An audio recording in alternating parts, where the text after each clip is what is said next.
सभी YouTube family को नमस्ते प्रणाम। आशा करती हूँ कि आप लोग अच्छे से होंगे।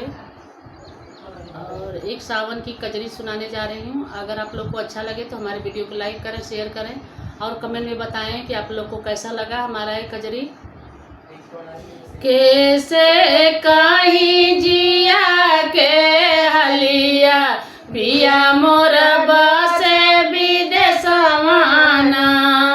कैसे कहीं जिया के हलिया पिया मोर बसे विदेशवाना। पिया मोर बसे विदेशवाना। पिया मोर बसे विदेशवाना। कैसे कहीं जिया के हलिया पिया मोर बसे विदेशवाना। कैसे कहीं जिया के हलिया पिया मोर बसे विदेशवाना। नहीं चिट्ठी ना पाती नहीं कौनो संदेशवाना। नहीं चिट्ठी नहीं पाती नहीं कौनो संदेशवाना। नहीं आवे घर में फोनवा पिया मोर बसे विदेशवाना। नहीं आवे घर में फोनवा पिया मोर बसे विदेशवाना। कैसे कहीं जिया के हलिया पिया मोर बसे विदेशवाना।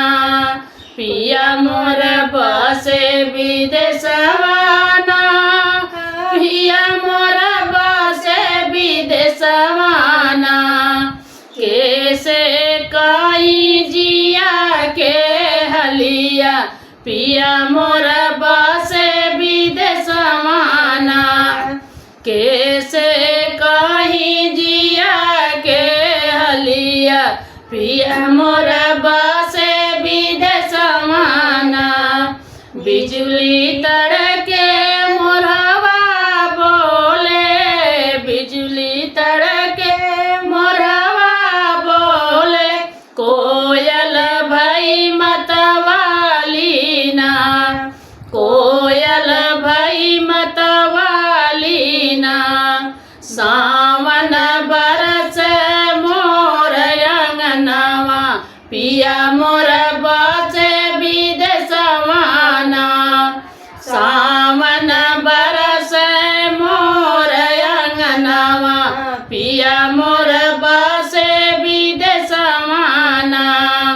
कैसे कहीं जिया के हलिया पिया मोर बसे विदेशवाना। पिया मोर बसे विदेशवाना। पिया मोर बसे विदेशवाना। कैसे कहीं जिया के हलिया पिया मोर बसे विदेशवाना। कैसे कहीं जिया के हलिया पिया मोर बसे विदेशवाना।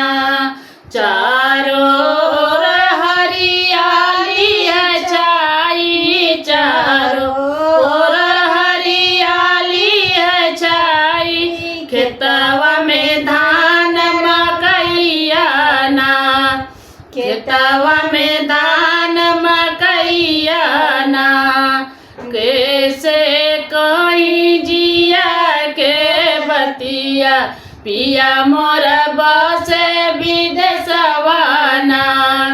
कैसे कहीं जिया के हलिया पिया मोर बसे विदेशवाना।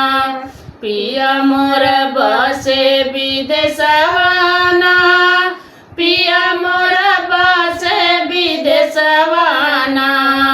कैसे कहीं जिया के हलिया पिया मोर बसे विदेशवाना कैसे कहीं जिया के हलिया पिया मोर बसे विदेशवाना दिल में ध्यान धरो पिया के कटी है कुल कलेशवाना दिल में ध्यान धरो पिया के कटी है कुल कलेशवाना कैसे कहीं जिया के बतिया पिया मोर बसे विदेशवाना पिया मोर बसे विदेशवाना पिया मोर